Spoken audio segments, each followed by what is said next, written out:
Right, I've just ordered some bits of Amazon. I say just, a couple of days ago. They've arrived. I've ordered some little heat elements that you find in heated jackets and a couple of USB waterproof caps. And my plan is to make a motorbike heated seat for the cost of about a tenner. So let's see how this goes. I'll drop the link for all the kit that I'm going to use, like the heated pads and everything below. Right, so after assessing, the kit you're going to need for this is a staple gun, a decent staple gun so you can put your sapper back on, cable ties, electric tape, obviously the kit that I'm going to put in the links below so you can order them, and a lot of patience. Right, so I just picked up some heating elements for a heated jacket off of Amazon. I'll give you a quick look here. It's 8 in 1, so you've got 8 heater pads there. And all I'm going to do, remove the cover of the seat, place them under that, staple that back down, probably drill a hole through the base of the seat, then run this cable you can see here through the bike, up through the steering column, and then into the USB port there. That's the plan.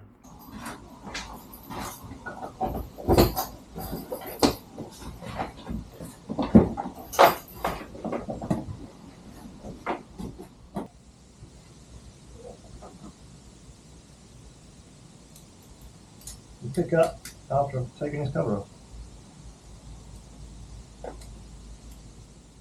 Right, seat covers off. I've also got a USB extender because I don't trust how short this cable is. I don't think I'm actually going to be able to get my seat off once these are in. So USB extender on, rerun the cable, and then we'll go in.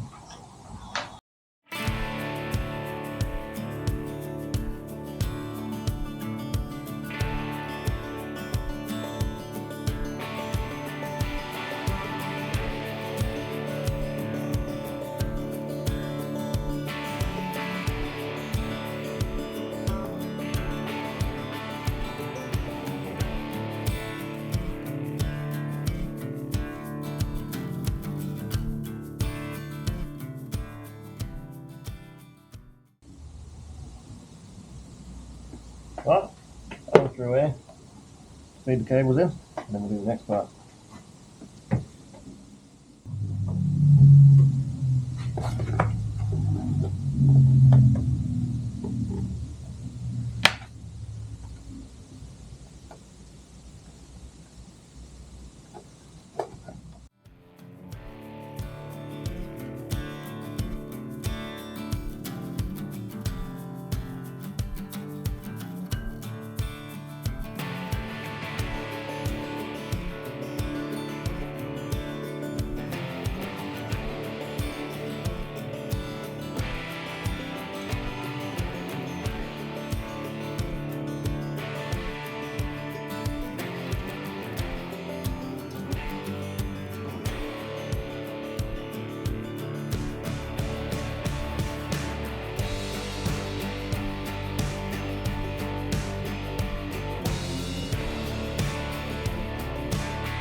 Right, put the pads down roughly where I want them, a little bit of electrical tape to hold them in place.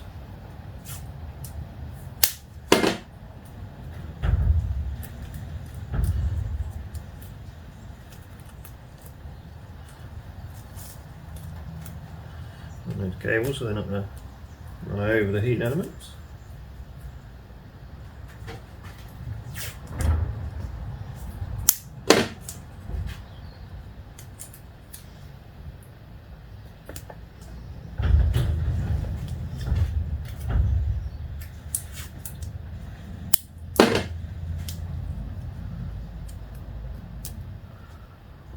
And I'll do it.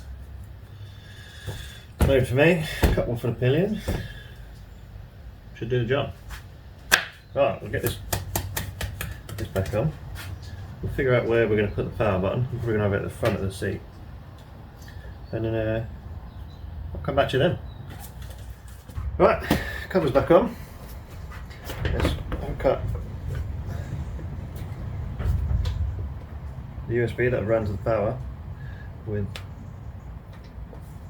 the connector in here. I've cable tied it and electric taped it to the top of the seat. And there, tuck him away. And I've wrapped some electrical tape around a switch for now until I figure out where it's going to go. And hopefully it'll stick out of there for now. Right, moment of truth, does it work? Well, I've got the little power switch down here. I don't know if you can see it from there. That's the promising start. That's lighting up red, so we're getting power.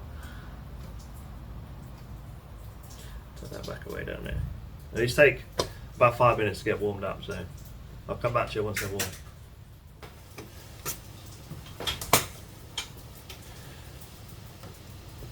Right, I've let them warm about 5 minutes, and they're alright, to be fair.